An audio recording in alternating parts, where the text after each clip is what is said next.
Welcome back, ladies and gentlemen, to another episode of Under the Influence podcast. It's episode 171. 171. I was looking at all the other episode numbers. I'm like, where the hell we at? 171. 171. As always, I'm Big Cass. I'm that guy, PM. And we are here. We are here. Again. And there. We're and everywhere. Here, we're there. We're everywhere. How you doing tonight, bro? Shit. All right, man. Yeah. For the time being. We're here. Everything's alright, I guess. Yes, sir. You got any other RP? You got any RPs except for the... No, not those two. You got any more? Mm-mm. Okay. Just those, the same you got. Okay. Well, first of all, RIP to Quincy Jones. Quincy Jones, yeah. Legendary musician, producer, head of Motown Records. Wasn't he the head of Motown Records? I believe so. Yeah. No, that was Barry. Whatever. Berry Gordy? Yeah. Okay, so... Quincy Jones is a bad motherfucker.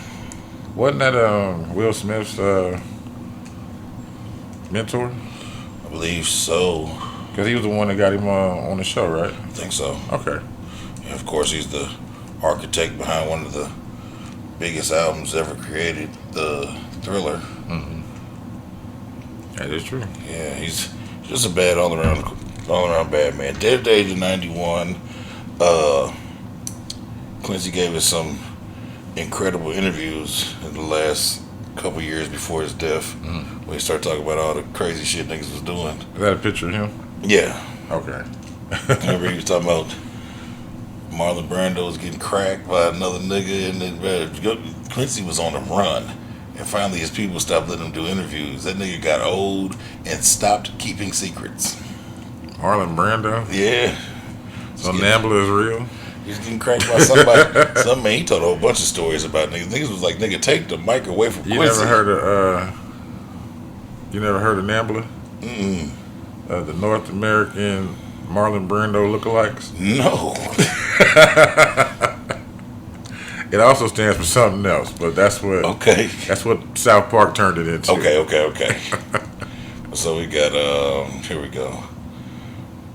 We send our deep condolences to the loved ones of legendary Quincy Jones following the news of his passing. According to a news source, I won't say, Quincy's publicist Arnold Robinson shared that he passed Sunday night at his home in Bel Air, surrounded by his family.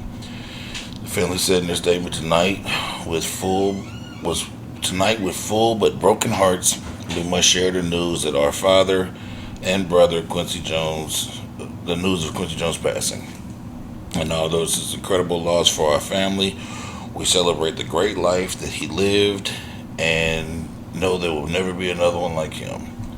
Quincy Jones, who was a producer, songwriter, composer, and arranger, has worked with multiple other legendary musicians, including Michael Jackson, Ray Charles, Frank Sinatra, and many more. Rest in peace, Quincy Jones. Rest in peace, Quincy. The second RIP is for our beloved brother Chuck. Yes, sir. Charles Smith. RIP Chuck. Chuck Taylor. Charles in Charge. Up Chuck. Hi, Charles. Hi, Charles. Dear friend and family member to me and PM both. Friend of the pod. If you are a avid watcher of the pod, you would recognize him from episode 126. Was that long ago? Yeah. Wow. He sat down and joined us for a pod. He passed away from what is seemingly natural causes a couple days ago. So it is with heavy and broken hearts that we say rest in peace to our brother Chuck. Yeah, rest in peace, Chuck. Love you, boy. I miss him, man. I swear to God. One of my best memories is you was there. It was me, you, Chuck, and I had a cousin that came in town. And that night we ended up going to, what was out in Mooresville? J2. To J2. Mm-hmm. And that's that night the mushroom cloud happened on the dance floor. Then we ended up outside seeing the nigga get his head stomped in. Yep. Then the nigga ran into the cart corral. Yep. So we seen all that to come back to Indianapolis to get in a race in the snow. I do remember this shit. To get in a race in the snow. I do remember this shit. 4 niggas in the intrigue. Yep, and the intrigue, the gray intrigue. And what was that dude? His chick driving? Oh, he was in a coupe, Cadillac. The one that was racing? Yeah, we was coming down. We was coming east on 38th Street. That white one with the little rims on it. Yes. Okay, see, we had prior beef with him. Is that what it was? Remember we told the story when Doughboy was on here that we raced that nigga to the west side and dogged him so bad by the time we got out west, Leon lit a black him out off his brake rotors? Yes. That's the guy. That's the guy in that Cadillac that we got into the race with in the snow. And dusted him again and fucked him up. Yeah. That's him. That was the best night, man. It was so much shit happening that night. That was that guy. We had prior. Every time he saw us, he wanted problems again. And nigga looked over and saw me in the car and said, "Ooh, but nigga, let's go." And then that nigga turned into that brand new whatever. What was it? They're not statues. What was it, like flower pots? Because you remember they did the inside median with all those on 38th Street by Crown Hill, right? Yep. Yeah. So he ran into that. He ran into that, yeah. Because he was about to swerve into us, and Chuck just took off. Yep. And the nigga missed us. And that nigga ran right into that shit and fucked his whole night up. Him and his girlfriend. Yeah, they're like them big, like you said, like big concrete flower pots. Yeah. Because instead of putting, I think those are gone now. They have trees there. Yeah, yep. That's why I said they had flower pots at first. Yeah, at first they were like giant concrete flower pots. And you couldn't see on the other side of the road, really. Yep. I got so many memories of old Chuck, man. I can't even. Oh, I know you do. Man, I was on the phone laughing about that shit the other day with Yo-Yo with Chips. I can't even, goddamn, that's my dog, man. Rest easy, brother. Yeah, rest easy. I used to skip school, and it was high school, and I used to. This how determined I was to skip school. My girl, I wasn't driving yet, or I couldn't drive to the school or something. No, I ain't had no senior parking, right. And they was towing people at Devonton. So my girl, I would pick her up in the morning and take her to Arlington because she was a senior. I would drop her off at the school I was supposed to be attending, and I would leave. And I'd go to Chuck house, and most of the time, Chuck would let me in, and I'd go down in the basement.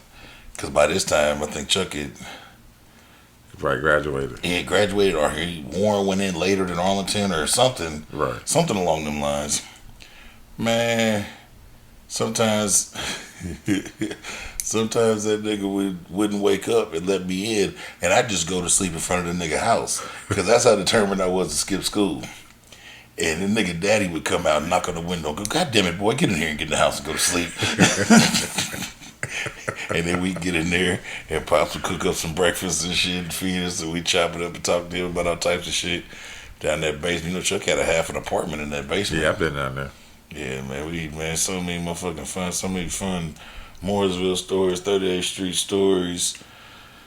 Just, nigga, countless shit. I can't even, nigga, so much of my life. It's my daughter Allison's godfather. Nigga, it's just devastating. I understand. So rest in peace, Chuck. Yes, sir. Rest in peace, Chuck. All love. Like I said, if y'all want to get to know Chuck any further, go revisit episode 126 if you don't know who we talking about. And that's what we talking about. A dear friend, and also a pod family member, and just all around family / friend / He's a good brother. Dude. Great guy. Got on my fucking nerves, but I love him to death. And nigga could play pool. Mm-hmm. Nigga could play pool. And drink flaming Dr. Peppers. Man, that's some of my fondest memories. That nigga was the head chef out there at Claude Nanny's. West Side. Yeah. I remember those days. Man, that nigga be out there sneaking a nigga chicken wings and potato skins and making the bartender buy his flaming Dr. Peppers. We be out there, nigga, loaded out there. Good times. Good times, Chuck, man. Rest easy, baby. Love you, dude. All right. Let's get shit rolling. No more sad stuff for the moment. Nah, I gotta. So mine's gonna be a little bit long-winded because they're interesting as fuck. I'm listening. I'm here with you. I got the. This is called More Than Disgruntled. I was gonna say this for a Florida man, but I said nah. This motherfucker gets his own little segment. Okay. A fired Disney World employee, hacked restaurant menus so they would falsely claim certain foods as peanut free. And that's just Nigga. that's just the cover. You trying of to it. get people with peanut allergies? That's just the cover, nigga. You trying to get people up out of here? Like I said, I read a little bit of this shit, so I'm already prepared. So the Disney World employee fired in June, was arrested last week and accused of hacking into menu creation software used by the company's restaurants to falsely show that certain food items didn't contain peanuts. So he did that because he got fired. Back so he in gonna June. kill random ass people. Wow. Not the staff. Just random patrons of the He nigga. wants to bring them down. By saying you in the culinary world, so you know how important. That's very important. You know, I used to work at Diamond Foods where they made trail mix and all that shit. Nigga. Right. And you would, the lean suite would have to go through in between making different types of trail mixes and shit. Yeah, The because you nigga- got some with peanut free. Man, we'd have to do this crazy scrub. Some motherfucker have to come through with this meter shit and read it. If it was wrong, we had to do that shit again. Bro, that shit's Yep. crazy. It says Michael James Schur, 39 of Winter Garden, was a menu production manager for Disney before he was terminated for misconduct. So this nigga had the cheat code. It says, according to the criminal complaint filed in the U.S. District Court of the Middle District of Florida, the complaint said the firing was contentious and not amicable. Hope I said that right. His arrest, you his arrest October 23rd, followed an so they didn't get him to October.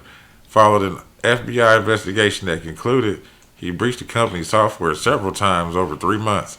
The complaint charges him with fraudulent activity connected with computers. He has a bond hearing scheduled for Tuesday at the federal courthouse in Orlando.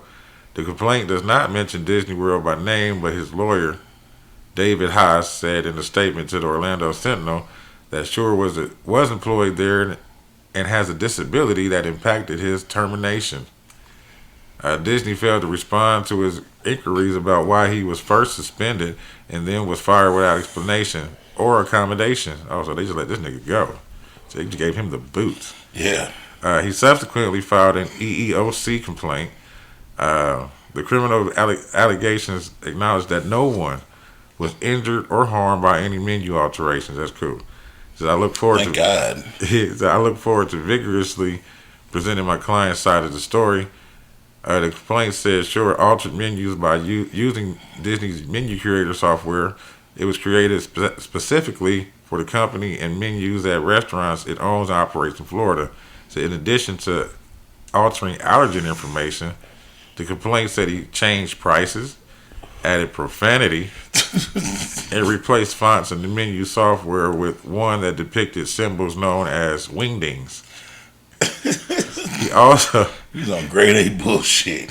altered QR codes on menus to direct patrons to a website listing names of Israeli companies and those with significant activities there for boycotting purposes.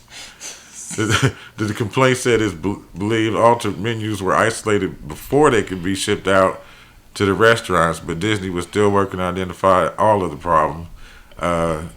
Schur alleged actions are estimated to have caused at least $150,000 Jesus. in damages. Damn. Well, I guess the software and shit. Okay. Yeah. He also something about a 14. Schur. He locked out. They didn't say that. He says Schur also locked out about 14 Disney employees. I had to put that in there, including one involved in his hiring and firing former co-workers. Damn, most motherfuckers. He went crazy. Out of there. He locked them out of their accounts with denial of service attacks. The accounts would lock after too many failed login attempts, and he used the script to make automatic attempts totaling over 100,000. Damn. This nigga went crazy. This is on Disney World? Yes. After internal investigation, Disney flagged him to the FBI as a potential suspect. Well, no shit. They said, it's this nigga right here. The agency executed a search warrant at Schuer's residence in September and seized several of his electronic devices.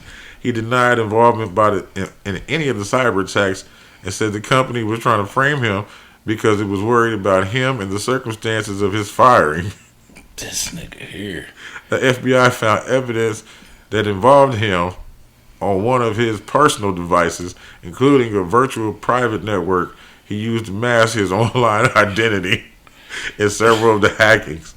So the agency also discovered he collected personal information about 4 employees targeted in the cyber attacks, including phone numbers, email addresses, physical addresses, family members, and relatives. He was going all out. Yeah, he went crazy. Because after his residence was searched, the complaint says Schuer drove to the home of one of the employees shortly before 11 p.m., walked to the front door and gave a thumbs up to the Ring doorbell camera before leaving. As a result of his actions, the employee left his residence and was staying at a hotel. He said, it's me, bitch. And they don't have no charges on this nigga. Hold on. No, they don't. They don't. There's no charges on this nigga. That's fucked up. This nigga's a real life terrorist. That's why they said that the FBI got him. So they No, we do this pod a lot, boys. I only write for the pod, nigga. My pen done ran out of ink. oh shit.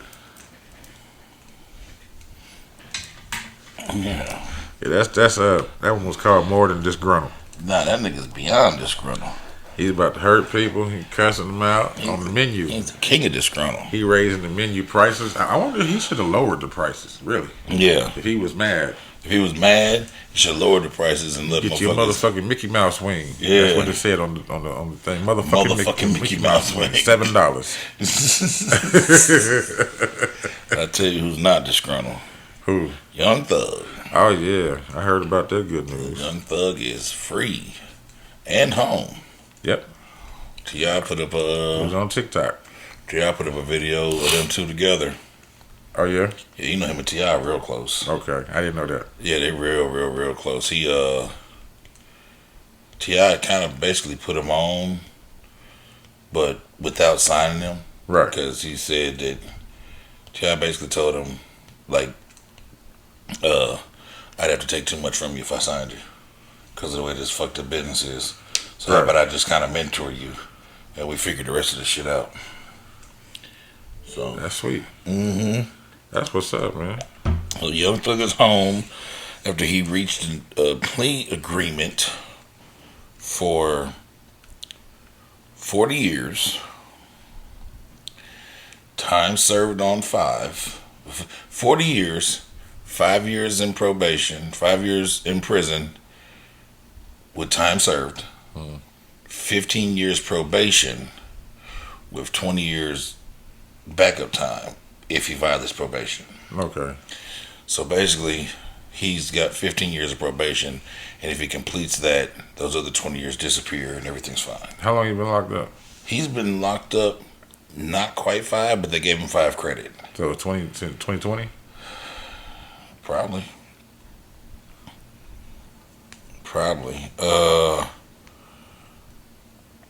Yeah, 40 years, 5 years of probation, but commuted to time served. 15 years on probation, backloaded 20 years, which will be served if he doesn't complete whatchamacallit. The stipulations of his release is he is banned from Metro Atlanta for 10 years, except for family weddings, funerals, graduations, or serious illnesses in family members. He must give he must give 4 annual anti-gang gun presentations / concerts in Metro Atlanta a year. 4? 4 quarterly. Right. He doesn't have to give necessarily concerts. He can go speak at a school or. I get you. That's what they said. That's why they said presentations / concerts. Okay. So if he wants to do a concert, he can. If he wants to just go speak at the high school, he can. If he wants to go to the Boys and Girls Club and talk to them about gangs and guns, he can. He has to do 4 of those. And that's all nonprofit, or do you make it? I don't know, because That's why I was looking like Ford. So does he get to make money? Like shit. But he's allowed to travel for work. He's allowed to travel for work. No stipulations on that, which is a big deal because a lot of times they don't allow you to do that. Like Even out the country. a lot of times they won't allow you to leave the state. That's what I'm saying. Yeah, he's allowed to travel for work, so he out the country, passport, all that. Okay. Because like when Boosie first came home, it took them We had to get special privileges. yeah Right? like 5 or 6 months before he could even leave to do any shows. Right. Because his first show when he first came home was supposed to be here, and they couldn't get the probation under control, and they had to cancel the show. He had to double back and come here. So he's allowed to travel for work. He is to have no contact with gang members or co-defendants except for, forgot dude's name, but he's in YSL. He's his blood brother. He can have contact with him, and he can have contact with Gunna, the one that they Rapper. yeah. He's forbidden from promoting gang related content in any form. So yeah. The state was on bullshit though, cause shout out to that judge, cause they were trying to come to a plea agreement, right? Mm-hmm. And Young Thug wouldn't agree to the terms that they had because he didn't like them, and so they took the plea off the table, and they went back into the court, and they tried to tell the judge that they wanted to do 35 years. And the prosecutor, the Young Thug's lawyer, was like, "Hey, judge, they just offered us time served with 15 years probation," because he wasn't tripping on the 15 years probation. He was tripping on some of the stipulations. Right. He's like, they just offered us time served and 15 years probation. They was ready to let him go home today. But since we didn't take it, now all of a sudden they want to give him 35 years. Right. And the judge was like, fuck you mean? Y'all was willing to let him go home today. Now all of a sudden he's such a menace. He needs to go to jail for 35 years. She was like, yeah, we're not doing that. She's like, so what's up with that plea? Like, and so she retweaked the stipulations and shit. Like wanted to being allowed to travel for work and shit like that was like a big deal. Yeah. I mean, that's how they're gonna make his, yeah. And you know, they a lot of them. I mean, you even think about BG. That's why I was thinking when you said it earlier. Yeah, when he got out, they put him in that halfway house and wouldn't. Because I was going to ask how long his lyrics and. I want to ask how long he had to do that because he was just doing that Hot Boys reunion or whatever. BG's good now. Okay. He's good now. He's straight. I think he's even at the halfway house. Oh, cool. Because he's been flying around around the country with Birdman. In a private jet, doing shit all around us. Yeah. So man, shout out to Young Thug for coming home, man. Stay home. The opposite side of that war, YF and Lucci, is scheduled to come home in January of 2025, so like 60 days from now. Okay. So hopefully them two niggas can get out and not terrorize each other like they did for years. However long. Because multiple lives was lost in their feud. I'm not saying that they necessarily did it, but you know when two crews is battling, yeah, everybody's involved. Everybody's involved. Young Thug lost a baby mama. He lost. Damn. Somebody killed his baby mama at the bowling alley, and something happened to Lucci people and some other shit. And yeah. Yeah, it just don't never get right. Mm-mm. So hopefully both of those gentlemen can get back to making the type of money that can change their lives, families' lives forever, and not doing the dumb nigga shit that get us always jammed up. I feel you. So I got some dumb nigga shit that got somebody jammed up. What's that? It's called Look Like a Man. He look like a man. A female inmate is sent to the men's prison after an assumption was made based on her looks. They thought that girl looked like a man. Mm-hmm.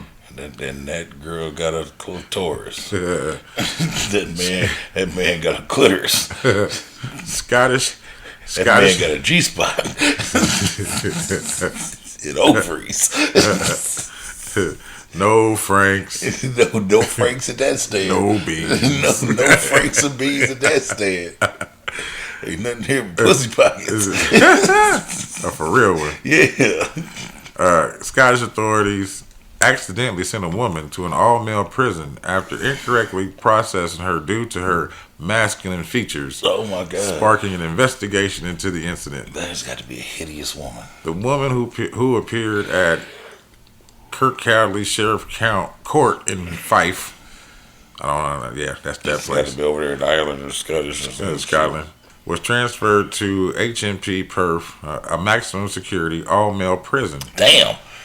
Sent her to Supermax. I wonder what she did. Once authorities realized their mistake, the woman was kept in segregation and then transferred to Corton Vale, a woman's jail, the next day, as reported by the magazine. So this is a complete embarrassment for everyone involved, said one source to the Telegraph. Taking a female to a male prison and leaving her there is a shocker. He says an assumption was made based on someone's appearance and not much else. Gender in the prison system has become such a hot topic that management will be mortified by this. Says that sex matters and the police need to stop playing silly games and restore sanity to the system. This is from the Campaign Group for Women of Scotland. That's what they told this news source.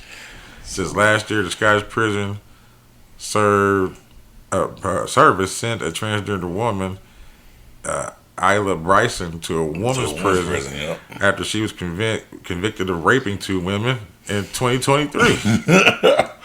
Bryson committed the crimes. Not laughing at grape. I'm laughing at their mix-up. Right. Bryson committed the crimes before she transitioned. This decision sparked a public outcry critical enough to encourage authorities to move Bryson to a male prison estate, despite the fact that she now identified as a woman. And I can kind of understand why they did it then. Yeah. Because according to the Scottish Prison Service guidance, transgender convicts were to be incarcerated at jails that matched the self-identified gender they had chosen prior to conviction. On Monday, the 21st of October, an individual was passed into the cut, blah, blah, blah, same shit over and over again. Yeah, but that happened. I know what happened. That shit's such a touchy subject. Them niggas ain't even asking no more. Yeah, they just like, fuck it. Whatever you look like, that's where you going. And then it seems like they don't want to get in trouble by trying to That's what I'm saying. identify it. That's what I'm saying. It's such a touchy subject. Motherfucker like, whatever. Looks like a man to me. Motherfucker even ask her. Say, they into them. Yeah. I don't personally partake in the ice cream and the shakes at McDonald's anymore, but I don't really either. we reported that McDonald's was suing, that the federal government was stepping in. Remember we reported the federal government was stepping in about their Broke down broken machines. machines. Okay, well, when I reported that, I didn't understand what the exact problem was. The problem was the company that makes the ice cream machines for McDonald's locked them into a contract a long time ago that states that they are the only people that can repair them. Oh. McDonald's can't repair them. McDonald's can't outsource anybody else to repair them. This company is the only one that can repair their machines. Right. And they've been locked into a contract with McDonald's for years that McDonald's has to use their machines and they're the only ones that can repair it. Right. So like if they backlogged 4 months, nigga, we not touching your machine for 4 months. Get used to it.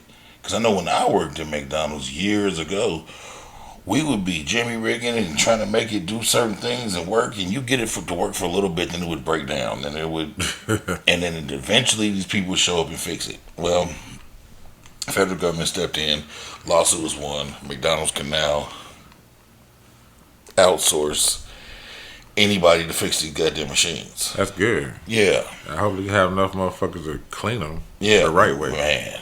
But I don't eat that just because of that. Yeah, you know that was the thing everybody despised cleaning when I worked at McDonald's. Yeah. It break down into so many different parts, and you gotta clean it. And niggas would be trying to skip and cut corners, leaving shit in there. And McDonald's can now legally fix its own ice cream machines. Previously, the only manufacturer, Taylor, was allowed to fix them. On October 25th, the United States Copyright Office granted a copyright exemption that gives restaurants like McDonald's the right to repair broken machines by circumventing digital locks that prevent them from being fixed by anyone other than the manufacturer. They had digital locks on them. Y'all can't fuck with this. Right. We the only ones that can do it. But shit, gonna take them motherfuckers outside like Office Space and beat the shit out of the ice cream machine, leave it there, and come and get this bitch. Yep. But they was also locked in. That company got in on the very early years of McDonald's before they were a conglomerate, and locked them in on some Lifetime awards. That's been very lucrative for that ice cream machine company for a long fucking time. Man, don't fix them. Fuck them. Fuck them. Backlog that shit. Fuck them and feed them beans for breakfast like the Brits. Beans on toast. No, hell no. My next one is Bear Country, and so this is fucked up. It says here, manhunt for murder suspect who told police he had fallen off a cliff while being chased by a bear. What? Yeah, that's what he said. Police in Tennessee are searching for a man who they say called 911, claiming he had been chased by a bear, which then led authorities to the discovery of a dead body and sparking a manhunt for the caller. It says the incident occurred October 18th when police say a man called 911 pretending to be a distressed hiker, according to the news release by the Monroe County Sheriff's Office. The caller, who identified themselves to 911 operators as Brandon Andrade, claimed that they had fallen off a cliff after being chased by a bear. When first responders arrived to the scene near Tellico Plains, they found a dead body with identification matching Andrade, according to the sheriff's office. But authorities soon discovered that the man they found was not in fact Andrade. Was not him. And that his ID had been stolen and used on multiple occasions. Wow. It says the man authorities found dead has yet to be identified, and investigators are currently working a rendering of the victim to release to the public in hopes of somebody identifying him. Investigators discovered that 45-year-old Nicholas Wayne Hamlet of Alabama had been using Andre's identification and had a warrant out of Alabama for parole violation, according to the sheriff's office. Authorities have now issued an arrest warrant for Hamlet for first-degree murder, and he is considered armed and dangerous, according to the news outlet. The sheriff's office is advising if you see him, blah, blah, blah, blah, blah, blah, blah, and yeah. Okay. So, yeah, he sat there and lied and tried to say he didn't kill somebody, tried to say a bear did it, and he fell off the damn cliff. And he had all type of false identification. This thing was just all around fuck up. Trying to make himself look like he was the one dead. Like, oh, I died by the time you got here. Yeah. Wonder where he put the ID. Did he just throw it on his chest? Like, sprinkle some crack on. Sprinkle some crack on. Tore his pants. Like, I was really getting away from a bear. Oh, man. You mentioned it earlier, man. The Hot Boys reunion finally happened. Oh, shit. My bad. What, was you done? No, yeah. Okay. Yeah, you mentioned it earlier, man. The Hot Boys reunion finally happened, man. It brought a smile to teenage me's face. That's what's up. Yeah, you know, that was the tunes I grew up on, man. You and I both. Yeah, I know. You and I both. Shit. And Guerrilla Warfare was my first Hot Boys album. I ain't gonna lie. Yeah, because what was the other one? Give It To Him Raw? I think that was the one that came out before that, right? Before that, yeah, that was the first one. And I really nobody really owned them until Juvenile came out with Hot. Yeah, see, I had it before that because I was going out to California. Okay. And they had all that shit. There's so many like New Orleans people in California that shit was there. And I could believe it. I talk about it all the time. Rasputin, that record store. Right. The guy was like, "Who was these niggas?" Because I had the Big Timers albums. I had all of that. Then Juvenile came out and then they blew up. Right. And then, like you said, after Juvenile, the Guerrilla Warfare came out. And that's the one where they The hot boys, the Yep. hot boy, we On on fire. fire. Yeah. Cause nigga, I had, BG was like their first artist. Yeah. Like their first, not their first artist, because their first artist was Magnolia Shorty, the girl that got killed, in UNLV. UNLV. But when they cleaned house and started over again, BG was the first one. Chopper City. What he had 3 albums before that. Yeah, I know. BG True Story and Chopper City. Cause Them was like volumes. yeah, cause then the next one was Chopper City in the Ghetto, Okay. and then he had It's All on You, Volume 1 and 2. Uh-huh. That was before so I had all that shit. Yeah, that was but nigga, did you watch the I ain't seen none of them. man? I watched it live. What man. was it on? It was on Amazon Prime. Yeah, see, I definitely didn't see it on the net. Yeah, it was on Amazon Prime. I forgot it was happening, and I turned on Prime, and it was like watch Louisiana. Wayne do that festival every year down there. Right. Like watch the Louisiana fest live on Prime. I hate that motherfucking watch it. Man, Big Time performed. Baby and Manny Fresh got past their shit and performed.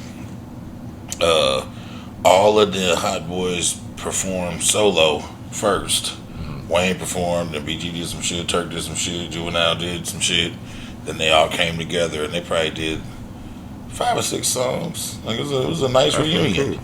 And you like them niggas, you can see them niggas on stage having a good time, man. Like I hope it, Yeah, niggas is old. yeah. And because sometimes it takes some there was some of them, a couple of them was beefing still and all Yeah. some weird shit. But sometimes it takes stuff like Especially that Turk. to make you remember. And they come to find out, like they're saying that's why because they were supposed to do a reunion. Remember they were supposed to do a reunion at the Essence Fest, and all of them got on stage, but Wayne came out by himself. It was like a few months ago. It was a few months ago. Essence Fest was in New Orleans, Right. and they were supposed to be doing a reunion there, but Baby couldn't get his issues right with Turk. And from what I understand, Wayne wasn't going for a Hot Boys reunion without Turk. Like y'all better figure out the business because we all home and free. Nigga, nobody want to hear this goofy shit. So they finally figured they got to figure it out, and it was all there, and it looked like they had a great time. And it was wonderful to see that many people champion them niggas. It was good to see. That's what's up. It was good to see. I'm just sitting there thinking about what Orlando Brown was saying. What was he saying? He was talking about, Wayne, yeah. I saw that shit. That nigga's a fucking fool, man. And I seen that part what you was talking about where that nigga went up and Deep throated that microphone. he said, look, Nigga said, you're a fucking liar, cuz. A fucking liar. and Ray J was just like, oh my God. Hey, Funny Marco said, what the fuck? He broke character. Usually it take a lot to break Funny Marco character. And he said, what the fuck? Hey, motherfucker, Orlando was shattering that nigga's characters. Yeah. Did you see the part where we was talking about fucking Bow Wow? Yeah, he got up in the chair. He was like, oh, That nigga said, damn, nigga, I fucked him. And I fucked him like this. yeah, he put his feet up together. Yeah, they get that. He said, like you look at yourself.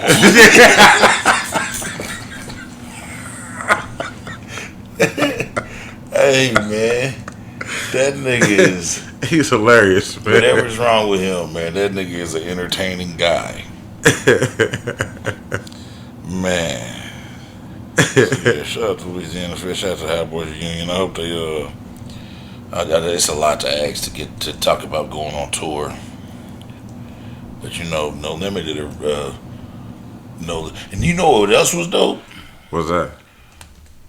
Because they didn't show a lot of it because it was just a concert. Yeah. But I follow a lot of them niggas on Like TikTok and Instagram. and shit, yeah. And a bunch of the No Limit niggas was there. Silk the Shocker was there. Mac was there. That's what's P up. was there.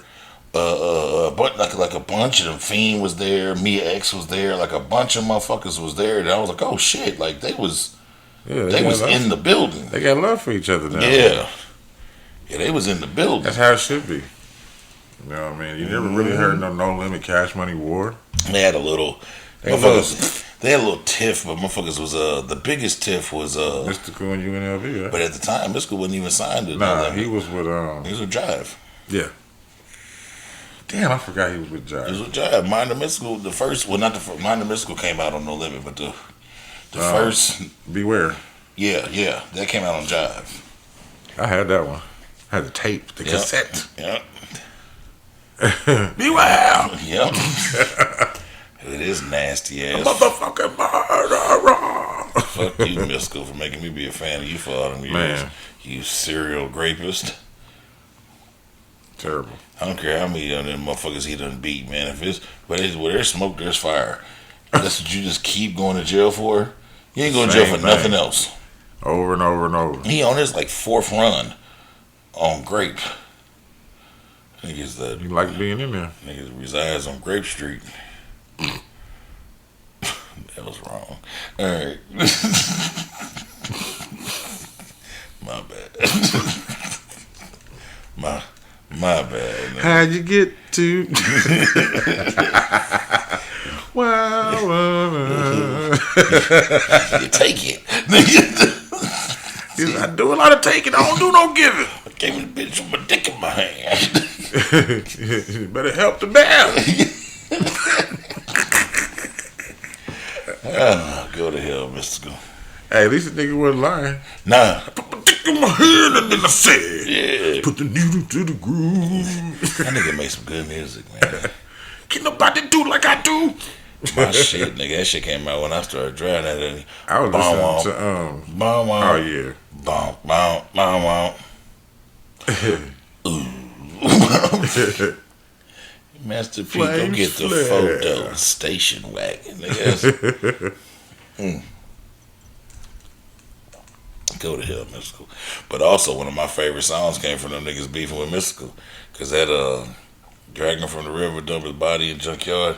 Badass yellow boy. Oh, you want some? Ain't that go? Use a hoe, Mr. Go. Use a hoe, Mr. Go. Over 3 and I don't give a fuck. That's my shit. I'm almost shitty that Juvenile, because he took that beat and did Set It Off. Mm-hmm. He didn't have to do nothing for it because Manny Fresh owned the beat. Right. So Manny Fresh just gave it to him. I think that might UNLV had to get a little points off of it, but not much because Manny Fresh had the most percentage of the record. Right. And now, so when it come on, I'll be like, oh, that's my shit. Then we can set it off in this, but which is still my shit, but not like that one. Nah, not like that. Not like that one. Jesus Christ. What else you My got? big time of shit was Wokimo Saga. Whoa, Kimosabi. Big ball is my hobby. Bitches in the lobby, nigga. What? It was just that beat. Up. You don't Just that want it in your fucking mouth, beat. put it in your butt. Black Town, I represent down. Seven nigga with the mean mug frown, knock a bitch out, wake a bitch up, then knock a bitch out again. Y'all pick the hoe up. I ask a bitch like me. That's my shit. I see. That's my We shit. took a trip down memory lane. That's my shit, nigga. Whenever I need to feel like youthful, like Yeah. just like go back in time, I turn on BG Chopper City in the Ghetto because that's one of my favorite albums of all time.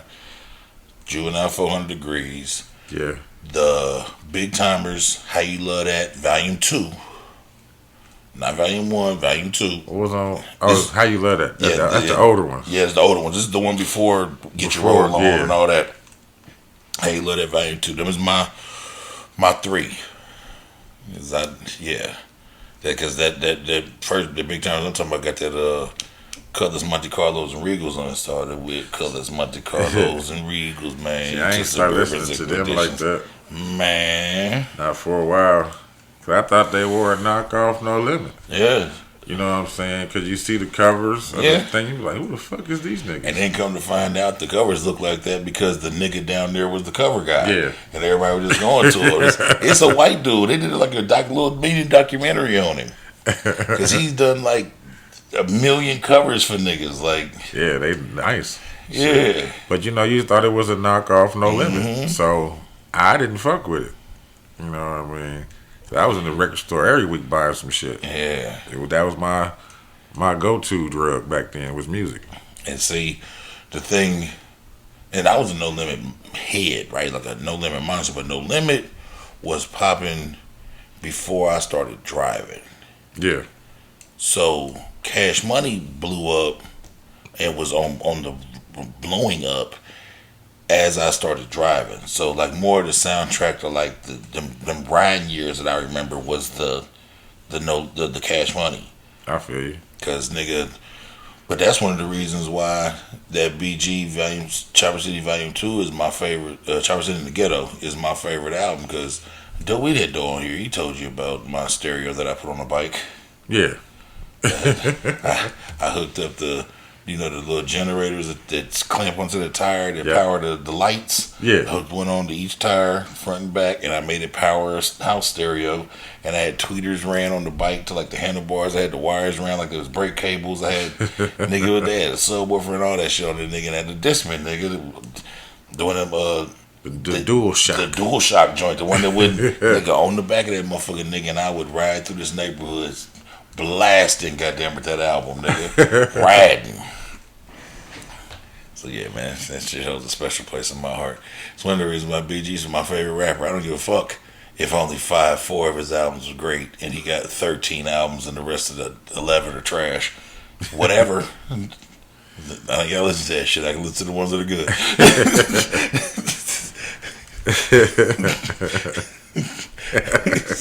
Really. Shit, I listened to anything. It didn't matter. Mostly Bone. Bone No Limit. I listen to Bone too. It had But like I said, that shit came out before I was driving. So right. like, those was all important because I had a big stereo in the house and. No, I'm just saying that was my coming up driving. Yep. You know what I'm saying? That's all I literally listened to, and then Hot Boys and shit. I say I can think because I love Chopped and Screwed music. Yeah, I can that's think, when that started. And I can thank No Limit for me finding Chopped and Screwed music. Remember No Limit had the compilations. He did the West Coast Bad Boys and the Down South Hustlers. Which one was it? Cause I had the Down South Hustlers. That's the one that double disc. Yeah, it was white. Had what's his name? Was it Magnolia Slim? yeah. That's who he was back then. Yeah, Soulja Slim. It wasn't Soulja Slim. It was Magnolia Slim. Yeah. Yeah, because if I want it, yeah, had that original on there. Him and me and X. Yeah. With that and then fucking beat. I still listen to it. It's my shit. And then the one with Trey 8. Yep. Okay, so the very last song on disc 2 was Chopped and Screwed. It was a song called Point Blank. I'm gonna go listen to that. And that is the very first Chopped and Screwed song I ever heard. And I was like, what is this? And probably I didn't notice what it was because I didn't recognize what it was. Yep, it's but called... we knew about Chopped and Screwed through Devon Fox. He had that shit, and he would always play that shit. Like, what the fuck is this? Man, that was... Like, this is DJ Screw, man. Y'all need to get this DJ Screw. Because yeah, when they put him on that, Screw was still alive. Yeah. So I found out about it and started fucking with it while Screw was still alive. But yeah, that's how I... And then later on, about a couple years down the road, that's how I got on Trader Truth and Zero and all them niggas. Because a couple years down the road, I ended up having some family from Texas that came up here. Okay. And they brought... some of they shit, they underground shit. They brought it up here. Or local shit. Yeah. And then so I found out about, like I said, Trader Truth, Zero, Lil Kiki, and all, and then all of a sudden, yeah. Then all of a sudden, yep. then all of a sudden, Paul Walker Millionaire blew up, and then Mike Jones, and then Slim Thug, Lil Flip. Lil Flip, Lil Flip, like the last crown nigga DJ Screw put his stamp on before he died. Man, I didn't know that. That's why he called himself the Freestyle King, because Screw gave him that name. And so, nigga, like, whatever the fuck, whatever y'all talking about, that nigga called me the Freestyle King, that's what my name is. So, but yeah, he's like the last nigga that came out of the Screw camp before Screw died. Young nigga. And then he blew up. Yeah, Swisher House, and now everybody else. Yep, Michael 5,000 Watts, and Big Pokey. Yeah. Big Mo, Big Pokey. Big Pokey just died not too long ago, didn't he? On stage, right? Yeah, doing the concert, for the radio. Yeah. Rest in peace, Big Pokey. Man, got on a little tangent. Speaking of, you got another story? I ain't got no more current. Okay. YNW Melly is suing the Broward Sheriff's Office for cruel treatment and is seeking immediate release from prison. Because In Florida? Yeah, because if you remember, his trial was a mistrial. So There's so many of these YM this, that, the others. I don't remember what he did. He was accused of killing his two best friends and acting like it was a drive-by. Oh shit! Yeah, and Wow. One of the biggest things, like his song that took off was a song called "Murder on My Mind," and they are trying to attribute that to him singing about killing his friends. But like evidence popped up that that song was like made like 2 years before his friends died and a bunch of other shit. He was on trial for a long time, and he had a mistrial, and so the state is opting to retry him, but they're not letting him out of. They didn't give him bond. They didn't. Most of the time when that happens, they'll give you bond Yeah. and let you fight from the street while you go back through it. They haven't, and Oh yeah, flight risk.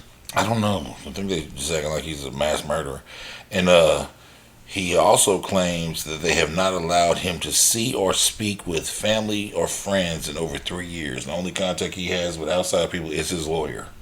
Well, that's dirty. Yeah. Damn, what did he do? He ate the entrails too? No. They're treating him like Hannibal. Yeah. Yeah. Fuck. Yeah. So he's suing them right now. Yeah. I hope he, Be triumphant on that. Man, I'm sorry you got caught up in some bullshit to begin with, but damn. Yeah. And, it still hasn't been proved that he didn't do what they said he did.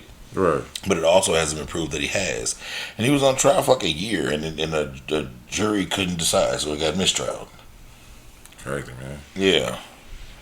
I just got a couple quick hits. Congratulations to the LA Dodgers. They won the World Series? They won the World Series. That's what's They up. beat the Yankees 4-1. Oh, okay. Yeah, the Yankees only won one game. Ha ha. Spanks. Ha ha.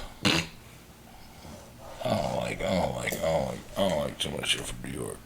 But I'll keep that to myself.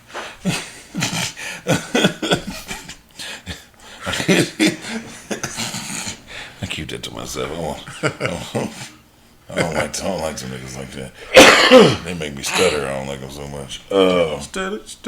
Steady. Speaking of New York, if we got anybody listening to this podcast that's from New York, which I don't know if we do, but if we do, you fucking people can jaywalk legal now. Jaywalking and shit's running so rampant, the cops use it for so much bullshit that they just legalized jaywalking in New York. I mean, if you get hit, you get hit. Yeah. Fuck it. New York has officially legalized jaywalking, allowing pedestrians to cross the street without fear of being ticketed by the police. The city council passed the bill back in February, and after Mayor Eric Adams failed to take action within 30-day window, the legislation automatically became law as of late October. The bill, sponsored by Brooklyn council member Mercedes somebody, aims to end racial disparities in jaywalking enforcement, a concern that has been building for years. She highlighted that over 90% of jaywalking tickets last year were issued to Black and Latino New Yorkers, emphasizing that laws penalizing common behaviors often unfairly impact communities of color. It does. Let's be real. Every New Yorker jaywalks. People are simply trying to get where they need to go, In a hurry. as she said in a statement. For decades, NYPD has faced criticism for disproportionately issuing jaywalk tickets to minority communities.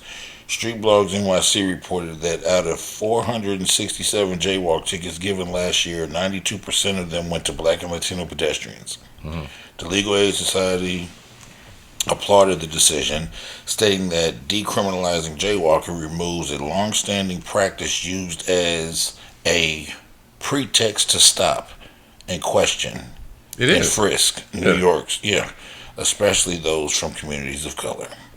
Because if I can't get you on nothing else, you crossed the street without crossing at the corner. It's you the were jaywalking. it's the equivalent of Indiana's "I smell marijuana." Yeah. Yeah. Did you see that? This didn't happen in New York though. It happened in Texas. where the guy got in front of the judge, and he was like, "What happened? What they say he did?" And he was that judge. Yeah. He's the truth. Yeah. Nigga, he's fair as fuck. He is. When you fucked up, he put your feet in the fire. Yeah. But when it's some bullshit, he is fair as fuck. Because he said he's walking while black. Yeah. He was like, "What?" He was like, "Walking while black. Dismiss this shit. Yeah. Get this out of my court." Because they said he had the blood on him and shit. And then they said why they stopped. He said, whoa. Take it back. Why? What was the stop for? Jaywalking. He said jaywalking. Oh, walking while black. But he had, remember what? None of that matters. Why did you was fucking with him? Yeah. If I got weed on my pocket right now, you ain't got no reason to come fuck with me. Nope. No reason. Yeah. So yeah, like you said, that shit right there, shit like that, and shit like the license plate light. Yeah, that's some bullshit. But I got caught up in the sweep out here for that shit. I had my gun on me. I had weed on me, and that's the biggest crock of shit in the world. Because the thing is, when you get behind me, your headlights shine on my license plate. I know that. Yeah. So this is the biggest crock of shit in the world to be able to stop somebody. That's when for they that. was doing that bullshit ass sweeps out here. So he pulled me over, and I'm just like, "What's going on?" Because I know I ain't got shit wrong. He's like, "Oh, you got a license plate light out." I said, "Well, which side is it?" And he was like, "It's on your left side." And I was like, "All right, I didn't know. How would I know that? I don't check that. You know what I'm saying? During the day when I do my check in my car. You know what I'm saying? It's just like having your tail lights off. How do I know that? Yep. I don't have anybody to fucking get in the car and press the brake for me or turn the lights on during the day." Yeah, I used to have my heavily riding dirty days. I used to have to get out the car every night, and I would do a little check. Yeah. I throw the hazards on, make sure shit was working, because y'all not gonna get me like that, On man. some bullshit. Y'all gotta play the game fair, baby. Y'all not gonna get me like that. That's the truth. Because like I said, that jaywalking in New York is the equivalent of them coming to your car and saying, "I smell marijuana." Because even if they don't smell marijuana, you can't take their nose to court. No, you can't. So it just gives them a right to get into your vehicle. Yep. Because you can smell it from somebody sitting on the corner smoking when you pulled me over. Yep. And you can say it's coming from my car. I told you, man, one of the funniest times, it was hilarious actually, because he's an idiot. I got pulled over on the way back from Terre Haute. I went down there for like a college party or something. And I was in my toy at the time. I was in my '86 box Chevy, my box Caprice, and it had fours on it. This is the funny part. Eventually, it had a bunch of music in it, but right now it just had fours on it. It had been painted. Interior was clean. Big chrome grille, fours out the dash, Alpine, all the inside Alpine speakers and shit, like everywhere. The kick panels, it was done. But I'm a trunk guy, music guy. So I get pulled over, and one thing y'all gotta know about me, Pod, is if I'm driving a toy, which I don't have one right now, but I've always had one, so I'll have another one soon. If I'm driving my toy, as much as I love to drink and partake in those things, I don't do that in those cars.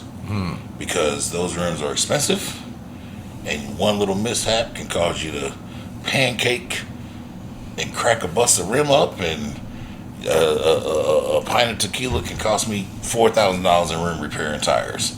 So fuck all that.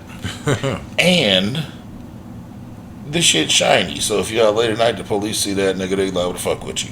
So I'm on the highway, I'm riding, I get pulled over. The cop comes to the car. License, registration, everything's valid, insurance valid, everything's good. Everything's good, I come back good. So now, what does he say to me? I smell marijuana. First of all, I don't smoke marijuana. And I don't allow others to smoke in my toys. We ride in my truck and you smoke, man, have at it, that's your shit. But not in my toys. At the time, I didn't even smoke cigarettes in this car. Right. It's my baby. I pull over and smoke. I know what you mean. Nigga, that motherfucking cop was talking about shit. I said, look here, man. I said, it's 3 o'clock in the morning. We on the side of the highway. I said, I know my rights. I know I don't need to allow you to search my car. But if this will make it happen any quicker, bro, you can take a look through this fucking vehicle real quick. There's nothing in this car. Literally nothing. And that motherfucker, okay. He's geeked. He gets to going through the car. I'm standing there. He like, pop the trunk. I had a little giggle because I was in the process of doing my music. So the trunk was bare metal. All the carpet was ripped out because I was about to put the Dynamat, Right. the Dynamat shit down. Then put the carpet back. Then put the music in. Nigga, I popped that trunk. Nigga, there was not a fucking. The whole trunk just empty, bare metal. This nigga had his flashlight. He ready to go. When I popped the trunk, he stuck his hand there and said, man, I told you ain't nothing in this fucking car, man. Then I told him, and he's sitting there looking stupid. I said, and also, I'm not the one to tell you how to do your job. I said, but like a little Cavalier or something shot by a spare passes, phew. Right. I said, if you're looking for drugs, because he said he was part of the drug task force. I said, if you're looking for drugs, the probability of him being with a nigga like me in a shiny car like this is very low. Real low. The probability of him being in that little car that just shot by doing 100, very high. And they smoking. I said, learn how to do your job, man. Because I had a Tahoe at the time, and if I went down there in my Tahoe, nigga, I was drunk as shit. We riding with all types of stuff, but not my toy. Right. Nah, you can't do that, man. Yeah. It's just like even if you're on the straight and narrow. My when I was working at the bar, my manager asked me, he's like, "Why y'all ride with paycheck stubs in the car?" Yeah.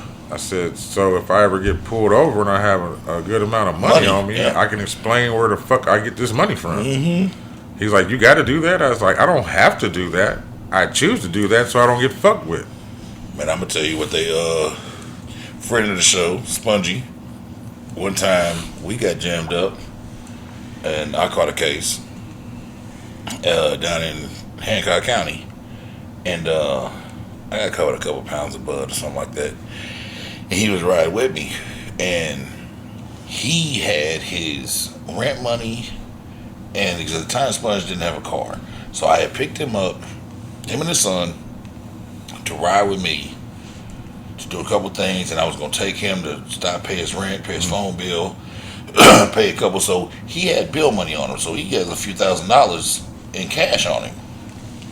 When we got pulled over, they searched the car and they found all my shit. This is my vehicle. They tried to justify taking his money by saying I did the supplying and he collected the cash. Oh, I said, brother, he was the banker. I said, brother, that is not how this works at all. I said, everything in this car is mine. That is an unknowing passenger. Because they tried to have DCS or D. Right. I can see, 'cause he had come a get his son. son. Tried to, and they tried to lock him up, and they tried to confiscate his money. I had to, man, absolutely not. Come here, like. So when it was all said and done, they let Doughboy come pick him and his son up, and they didn't take his money, but they tried. That's some bullshit. So like you said with the check stuff shit, bro, they tried. Yeah, they gonna try you. Yeah, they tried. But it's funny how we have to live a whole different reality than other people. Yeah.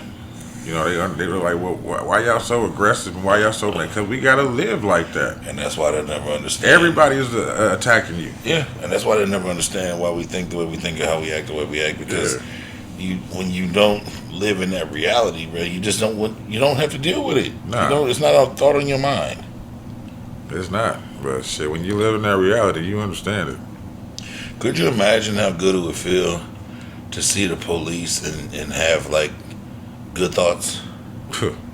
Like to see the police and be like, I remember I was watching one guy and he was like, it was a comedian, and he was like, he said him and his black friend was riding. He said that's when he discovered exactly what white privilege meant. He said because before then he knew, everybody kind of acknowledged it. He said my black friend was scared to death. He said and the police pulled us over. He said we were lost. We were riding around. It's before GPS. He said we're riding around and lost and trying to figure something. He said we get pulled over. He said that my black friend is scared to death. He's putting his seatbelt on. He's trying to get things together. He said, and I realized that the only thought I had in my mind was, sweet, maybe he can give us directions. He said, but my friend is over here scared to death. And he said, and after that encounter, like he actually talked with his black friend about it and realized the difference. Yeah. Big It was ass like, difference. oh man, I didn't realize it was like that. No, of course you didn't realize it's like that. And You I don't don't. go through it. Yeah, I'm saying I don't knock a lot of them for that because, like, I mean, that'd be like me understanding what they going through in fucking Cuba. Like, I don't But fucking until know. body cams, Yeah. motherfuckers thought it was just some bullshit. But now, when the shit's all over the TV and you Yeah. motherfuckers are still trying to deny it, now it's fuck y'all. Because now you're just blatantly like, I don't care. Right. Because when you didn't know, that was different. Now you know. Like even back then, they could have wrote off like the Rodney King shit as a one-off. And be like, well, that doesn't happen all the time. Now you motherfuckers know it happens all the time, and y'all still like, Blue Lives Matter. They always gonna have they allude they like we talk about they gonna have their followers. Everybody's gonna have their followers, Yeah. just like the shit that's going on yesterday, today, whatever we want to call it. Yeah, I don't even know what the outcome What the is. verdict is, I don't really care. Me either. 'Cause we fucked anyway it goes. Just one We of are the, fucked. say one of the dicks might be bigger. That's all. Now the other one's clit. You gonna rub it on us. Grape us with friction. She ain't gonna get grabbed by it. Ex Louisville, since we talking about cops, ex Louisville officer Brent Haskins found guilty of violating Breonna Taylor's civil rights Good. in 2020 fatal raid. A Kentucky jury found former Louisville police officer Brent Haskins guilty on Friday of violating Breonna Taylor's civil rights during a tragic 2020 police raid that led to her death. He's related to Carol Baskins. Carol Baskins. The verdict followed hours of intense deliberation in the retrial of Haskins' federal case, making a significant chapter in high-profile case that continues to spark national conversations on police practices and accountability. On the night of the deliberation, the jury also acquitted Haskins of charges related to endangering 3 of Taylor's neighbors whose apartments were hit by stray gunfire during the raid. However, juries initially found themselves deadlocked on the counts directly tied to Taylor's rights. After being instructed by the judge to continue deliberation, they eventually reached a guilty verdict. Taylor was killed. Breonna Taylor was killed on March 13th. That's Brianna's birthday, my daughter's birthday. March 13th, 2020, when plainclothes officers entered her apartment and executed a warrant. The situation turned fatal when Taylor's boyfriend, Kenneth Walker, believed intruders were entering and fired one shot, hitting an officer. Police responded with a barrage of 32 rounds, resulting in Taylor's death. Haskins fired 10 rounds through Taylor's sliding glass door and window, which were covered by blinds, endangering her neighbors. None of these bullets struck any individuals, but prosecutors argued that his actions were reckless and violated both Taylor and her neighbors' civil rights. Prosecutors stated that Haskins' actions during the raid were an excessive use of force, risking lives and violating police protocol. So, yeah. So fuck him. Fuck him. Good job. Glad they got his ass on something. Yeah, because if it They trying to let them all walk. initially he had a mistrial. Yeah. Yeah, so fuck him.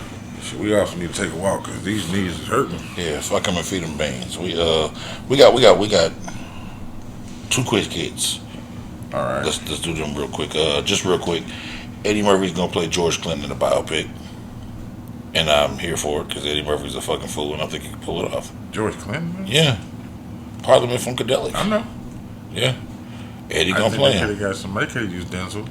They probably could have used Denzel, but I think I'm just fucking around. Eddie's such a motherfucking character, man. I think he can pull it off. So, shouts out to I wonder who's going to be Boosie. Is it going to be Mike Epps? I don't know. I ain't get that far yet. We'll find out. Eddie gonna play George though. Shame on you, DJ Envy, for having Is that the house scam nigga? Yeah. But that's the one with his daughter, right? So he's involved in both that shit. All right, Yeah. Well, yeah, he ended up getting cleared for the house scam shit. But I'm just saying that's what Yeah. I remember from the news. Yeah, because that's the Breakfast Club. Him and Right, Charlamagne and right. Angela. Yeah. and just hilarious now. He had his 8-year-old daughter dress up as Lil Kim I saw that. for Halloween. They dragged his ass on TikTok. Yeah, she did the crush, Crush on you video. Yeah, and nigga, you know good and goddamn well that lady said some of the raunchiest shit that we ever heard on music out of a female rapper's mouth until later on. But at that time, when Lil Kim told the motherfuckers she could make a Sprite can disappear in their mouth, nigga, that shit was game changing. I know for me it was. I don't think for anybody. Like, bitch, can you swallow a Sprite can? If not, Let's take a break. shame on you, DJ Envy. You should know better. And Shame. your wife should too. Shame on you, Gia. Nah, I know his his wife- wife's name, Gia. His wife shouldn't let that happen. Yeah, you just said fucking baby's age. She was in the video too with her, wasn't she? I think so. Maybe they're all fucking stupid. Break time. Right. We back. We back. We back. What's happening? What it is. What it be like. Florida man, right? Mm-hmm. Well, shit, I got two of them. I got one. I'm going You got between one. yours. All right, my first one is called "Bang for Your Buck." Bang for your buck. Florida man arrested after explosive devices found in casino toilet. What was he on? We about to find out because I did not read none of this shit. The Florida man has been arrested after allegedly hiding two radio-controlled explosive devices in the toilets of a casino. Brian Robert Eckley, 46 of Tampa, was arrested on October 30th and charged with 2 counts of making and placing destructive devices with the intent to harm. Well, shit. Eckley did this is from the police, Eckley did everything he could to hide from law enforcement. This is from the Tampa Bay Special Agent in charge, Mark Brutnell. But it says, but thanks to the exceptional work of this investigative and forensic team, he will be held accountable for his actions. The investigation began on September 30th in Tampa after the suspect allegedly hid the devices inside 2 restrooms in a local casino. Says employees at the casino found the devices before they could cause damage. Authorities did not name the casino in the news release, but the Tampa they were found in the city's Hard Rock Casino. They knew it's the Hard Rock? Yeah. According to one of her. It was too easy. It was. It was too easy. You were excited about it.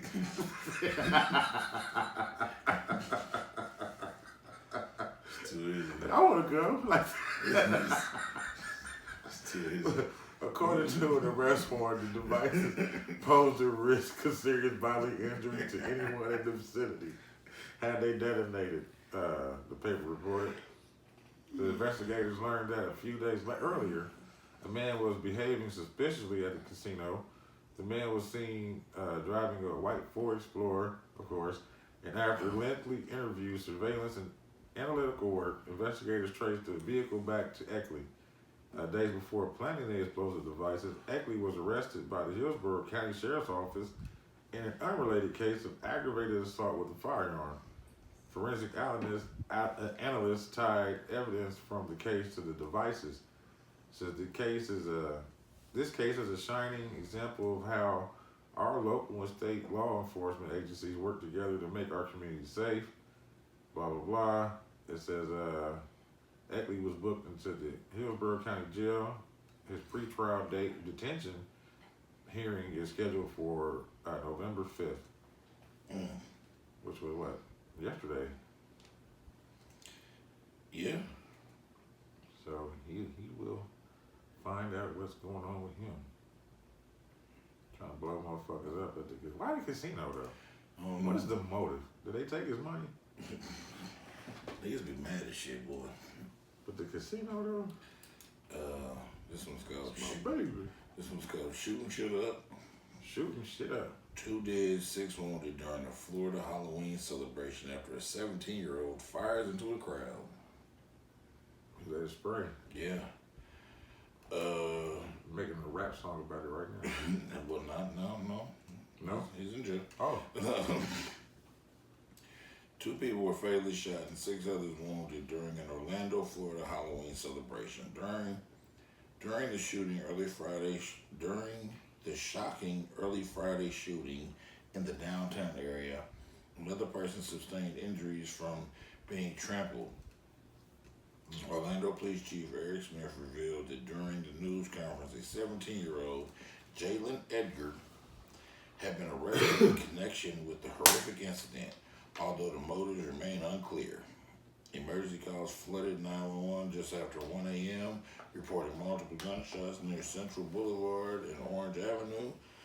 A subsequent call alerted authorities to more gunfire near Washington Street and Orange Avenue. The chaos unfolded despite around 100 officers patrolling the area for Halloween festivities. Damn. At this time, it's believed that Eggert is the sole suspect in the shooting. Whether he was targeting someone or randomly firing to the crowd remains unknown. Surveillance footage captured him walking through swarms of people before he began firing.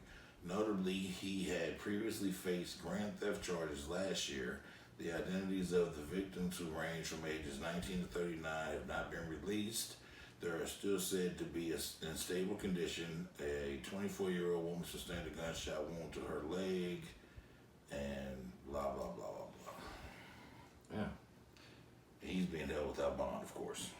Of course. Of course. Shooting shit up, man. Crash test dummies. Yeah, damn. That's what them niggas is. I don't think you're worse than this dude. I'm listening. It's a Florida man, too? Yeah, it's called Fuck 'Em All. Fuck them all.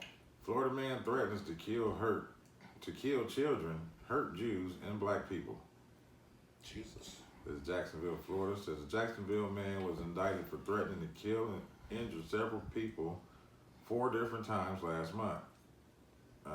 Nathaniel James Holmes, 51, allegedly threatened to injure others, including threatening to kill the children of one victim, Jesus Christ. as well as Jewish and African American individuals online.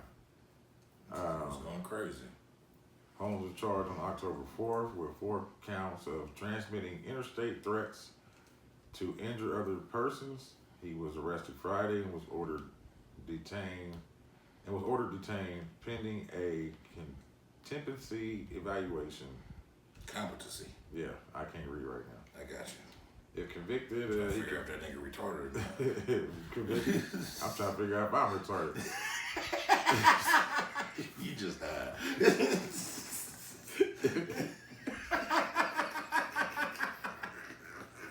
I don't fucking know, man. Say cow jumped over the moon. Right, yeah, got him over the moon. Got over the moon. Got over the fucking moon. If convicted, he can face up a maximum penalty of 20 years in federal prison.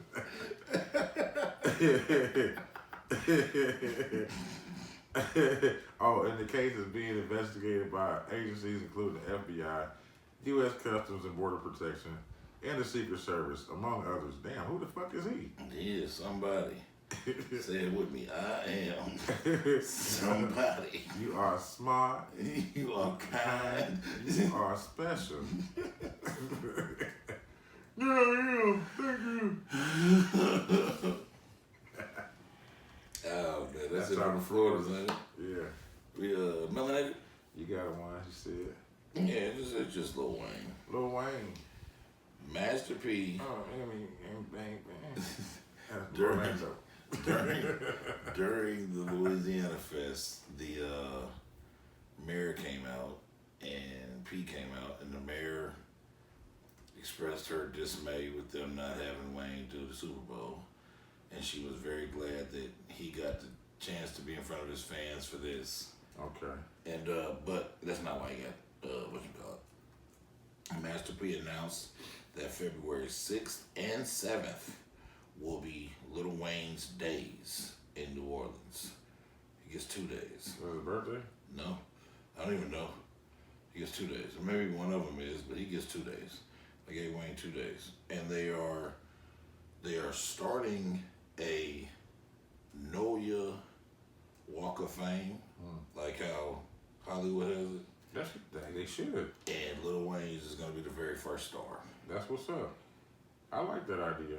Yeah. Oh, I think you said February 6th and 7th? 6 and 7. Ain't that the beginning of Mardi Gras? I think so. So, yeah, that makes sense. Yeah, February 6th and 7th will be Lil Wayne Days in the city of New Orleans. And they're starting a Noah Walk of Fame. And his will be the very first star. And they said what corner to be on. It's right there on like Bourbon Street. And he's going to be the very first star. Because when the French Quarter get you, French Quarter get you. So the mayor of New Orleans surprised Wayne with also the key to the city. Okay. And Masterpiece says February 6th and 7th, Lil Wayne Day and the Walk of Fame. Yeah, so that's dope. They gave Wayne his flyers, man. That's real dope. Yeah. Yeah, that's good. And like you said, there's a lot of famous, well, not just rappers, just actors. Actors. That's like what they call Memphis. That's like Memphis with all the people they got, not just the rappers, like all the country moguls, all that. Yeah, shit. what they say.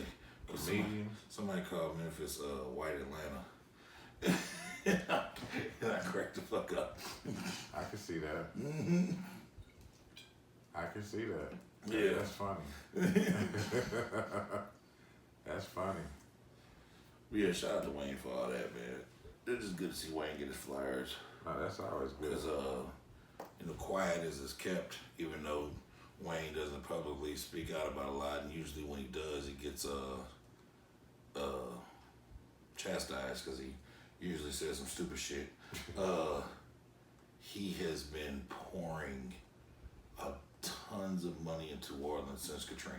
That's what's up. Him and Baby have been quietly rebuilding neighborhoods and shit like that since Katrina. Like that's cool. That's what they've been doing. Like everybody he left New Orleans and went to Florida, Miami. Wayne may live in Miami, but that nigga never stopped. Take care of home. Yeah. He live somewhere else to take care of home. Yeah.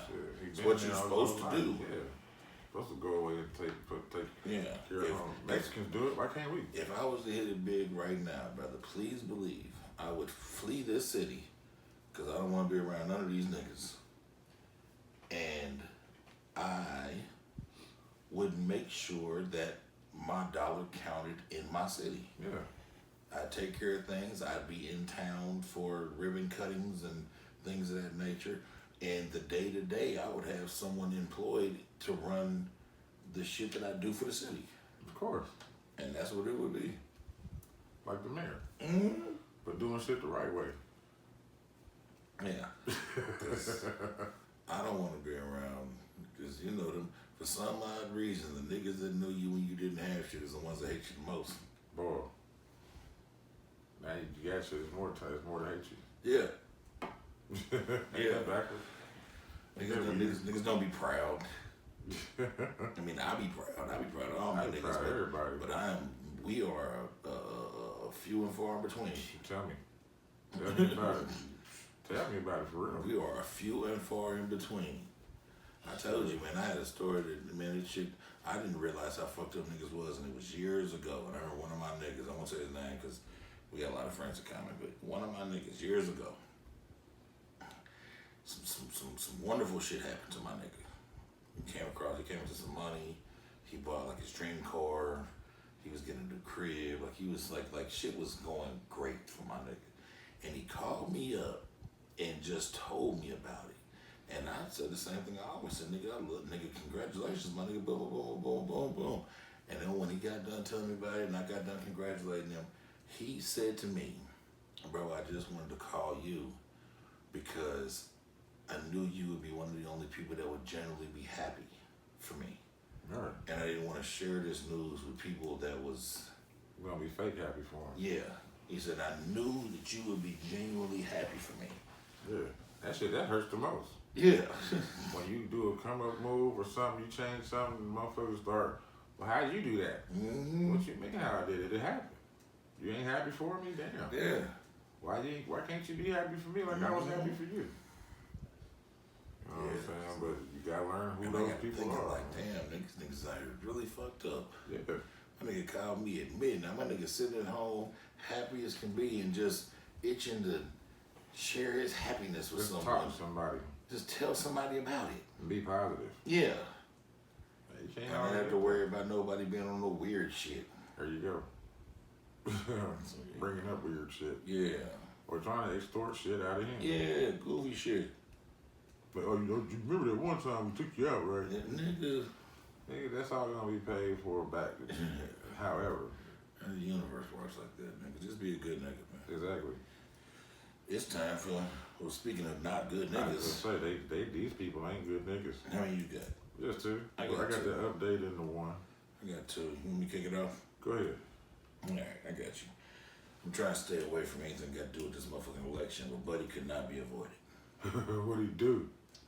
Ohio Sheriff's Lieutenant says he will not offer emergency help to people who vote for Harris. How the fuck does he know?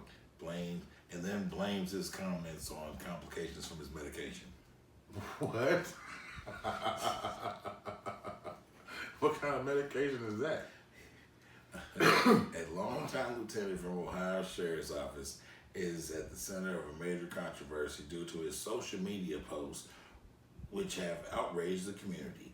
John Rogers, a veteran of over 20 years with the Clark County Sheriff's Office, now faces intense scrutiny after Facebook post services suggesting that he might consider a caller's potential affiliation to life or death situation.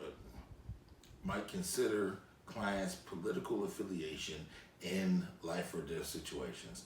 According to HWIO, these posts have been shared over 250,000 times. Damn. And have raised concerns about Rogers' impartiality. The lieutenant's post implied that he might withhold aid based on political learnings. Among the most comments were statements such as, "I'm sorry if you support the Democratic Party, I will not help you. Aiding the problem is that you know which of you support the Democratic Party, and I will not help you survive the end of your days." In parts of the post, he reported that Jesus Christ require people to provide proof of who you voted for before offering assistance. The Clark County Sheriff's Office, led by Chief Deputy Mike Young, is now working urgently to manage the fallout. Young commented statements are highly inappropriate and reassured the public that they will not reflect on the department's while serving its residents. Regardless of political affiliation, the NAACP is demanding that Rogers be placed on leave. After everything that we've been through, we're still going through, and we are going to receive this kind of rhetoric. Clark County's United NAACP President Denise Williams shared a statement with HW blah blah blah blah. Adding a surprise twist, Rogers claims that he does not recall making the post, attributing them to potential medical issues in medicine he was taking at the time. I bet so. Yeah, who wrote that? That wasn't me. Hey, who did that there? I didn't do that. One look at this nigga, you know he did it. Oh yeah, he wrote it. he spoke it and he talked text. He talk texted it, yeah, he didn't type it out. He talk text that shit. Was that it on here? That was it on him. Alright, like I said earlier, this one's a Oh shit. Oops. update. My bad. That's All right. the nigga that did that. Oh, okay. I gotta go retrieve this motherfucking picture. I fucked up. This one is the barbecue grandma. It says a Maryland woman chopped mom up with a chainsaw Jesus Christ. and grilled flesh on barbecue with seasoning to hide the smell. Says a Maryland woman accused of killing her mother before cooking her seasoned flesh on the grill has been convicted of first-degree murder. Candace Craig, 46, was found guilty on all counts of after an 8-day trial. The office of Prince George's County State's attorney said in a press release. Craig was originally arrested last May with charging documents revealing the gory details of the crime that saw her use a chainsaw to dismember her mother's body. Jesus Christ. Prince George County Police said at the time 71-year-old Margaret Craig was killed by her daughter on May 23rd of 2023. It was also believed that Craig's 19-year-old daughter, Celia Hardy, helped her mother try to dispose of the body. You try to get rid of Nana? Yeah, charging documents detail that Hardy had told authorities her mother, Candace Craig, attacked Margaret Craig after the victim threatened to report her for using her credit card fraudulently. Hardy then discovered her grandmother's remains inside a blue bin in her bedroom. Investigators said that the mother and daughter dismembered Margaret with a chainsaw and then attempted to burn her remains on a grill and a fire behind their property, with Craig seasoning the flesh in an attempt to disguise the smell. Seasoning it didn't want to smell like human. Like old burnt grandma. They ain't know how hot that motherfucker oven got to get to burn the body. They were trying to. The barbecue grill ain't gonna do it. But they had a barbecue. Like that nigga in what's that movie? The Green Mile. Barbecue, me and you. But the nigga didn't wet the sponge. Didn't wet the sponge. Yeah. It says the murder was discovered 10 Rest in days. peace, Mark Duncan. Yes, the murder was discovered 10 days later when police officers arrived to perform a welfare check at the home at the 200 block from Hill Road about 1:35 p.m. The action was taken after a call was received from a concerned relative who said he had not communicated with Margaret Craig for several days and was worried about her welfare. Yeah, what's going on with Nana? It says following her conviction, Craig faces a serious prison sentence. She was also convicted of second-degree murder, tampering with evidence, and disposing of a body in an unauthorized location. State Attorney Aisha Braveboy, that's her name, Aisha Braveboy, said this was truly a heartbreaking case. Candace Craig was heartless towards her mother, a daughter who was supposed to be taking care of her mother, instead took advantage of her by stealing from her and then murdering her. When she discovered she was a fraud. That's crazy. Craig's daughter Hardy already entered a guilty plea earlier this year to being an accessory to the murder after the fact. That's crazy work. That is fucked up. But how do you help your mama take care of grandma? Kill grandma. I mean, was she scared that she gonna get barbecued too? Maybe. Mama might be a scary character. Or the daughter could just be fucked up from being raised by the mama. True, but damn, but grandma. Yeah, took Nana out the game. I could see if it was stepdad, Put her on a slow smoke. stepdaddy Larry or something like that. You know, that's different. But grandma, damn, what grandma do? Put her on a slow smoker. They wasn't even doing it for insurance money. Yeah, there was some hickory trying to hide the smell. Well, that smelled like old slave. Yep, so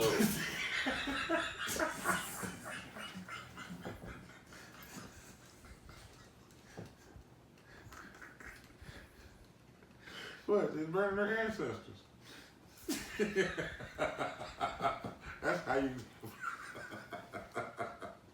Boy, she was seasoning her too.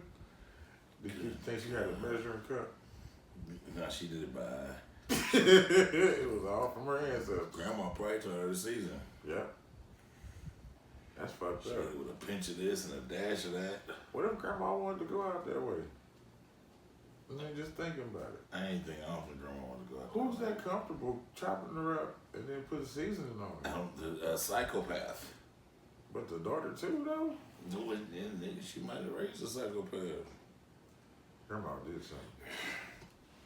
I ain't gonna put that on Granny. I'm not either, but she got burnt. Jesus Christ. All right.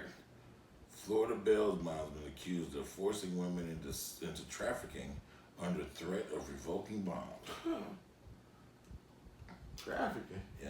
A Florida bail bondsman allegedly used his business to trade bond associates for sex, authorities claim. Russell Bruce was his name. Bruce was his new name. Russell Moncrief, also known as Bruce, owner of Moncrief Bail Bondsman, allegedly forced women in the Orlando area to have sex with him in exchange for getting them out of jail. This revelation arrived after an investigation launched 3 years ago. Investigators uncovered disturbing instances going back at least a decade. Authorities Attorney General Ashley Moody said in a statement. Okay. Attorney General Ashley Moody said in a statement that Moncrief targeted vulnerable inmates facing prostitution or drug charges in the Orange County Jail. In disturbing details, one woman described how inmates knew of the alleged operation using chilling code words like "wash your car" or "lick your eyebrow" to signify Moncrief's offer to bond them out in exchange for sex. Jesus Christ. Wash your car. Yeah, or Lick your eyebrow. lick your eyebrow. Look a lot of source. Where we at? And bond them in exchange for sex. Authorities reportedly caught Moncrief in the act, documenting his encounters with the woman in motels, restaurants, and other public places. Moncrief alleged victims say his exploitive practices often came with threats to revoke their bond if they didn't comply with his sexual demands.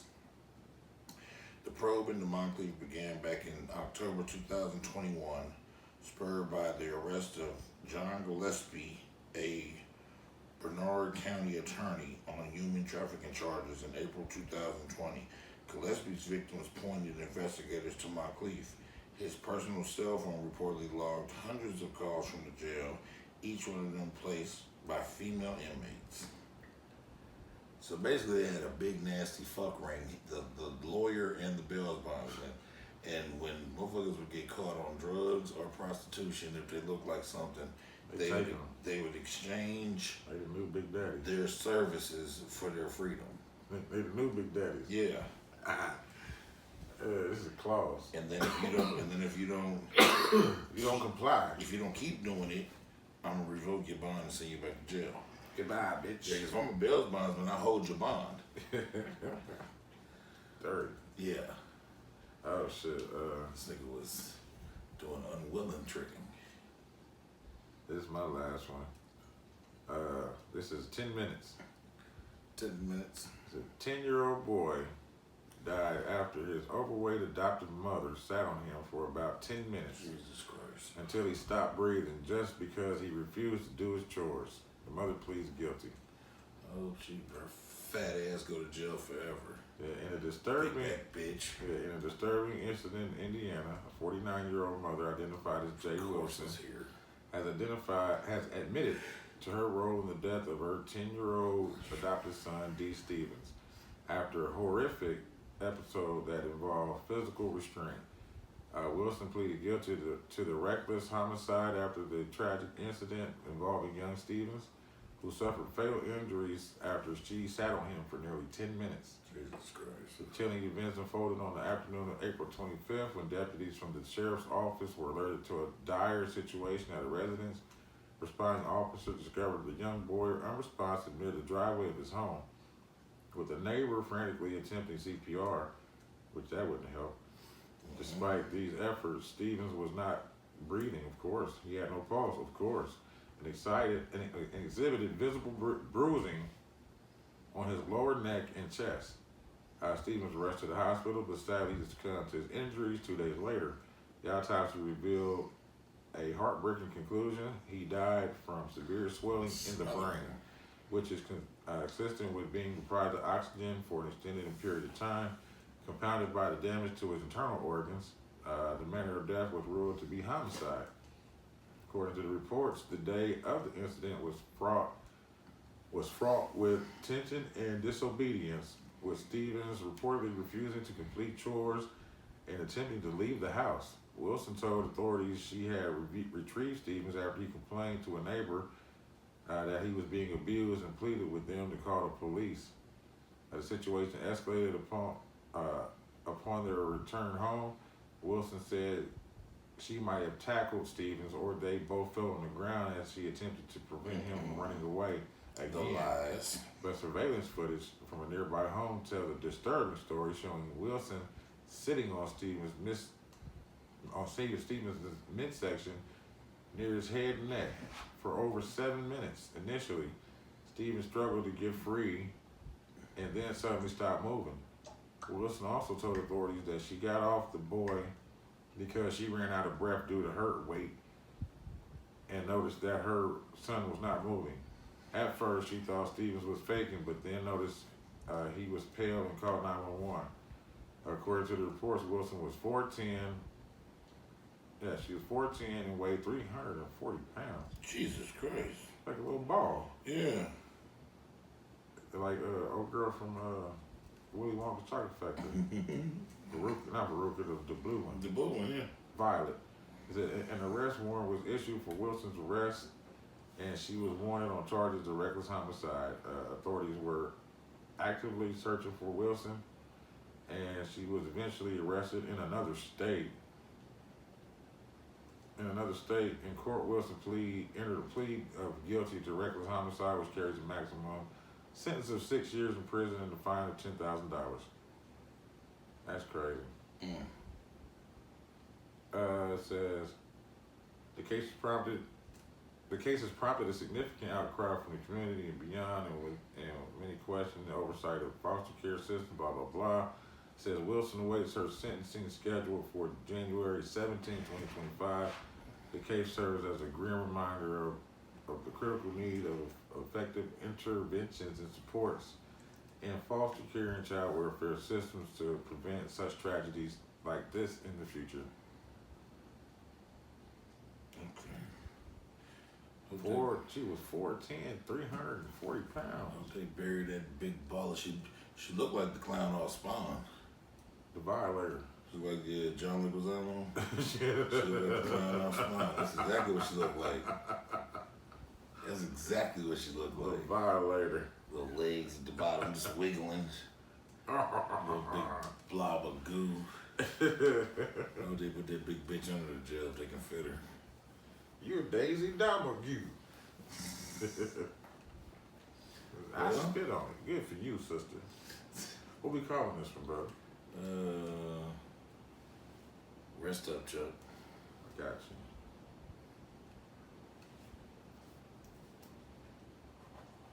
This one is, that's 1406. 1408. What's that? What you mean? This movie. Oh.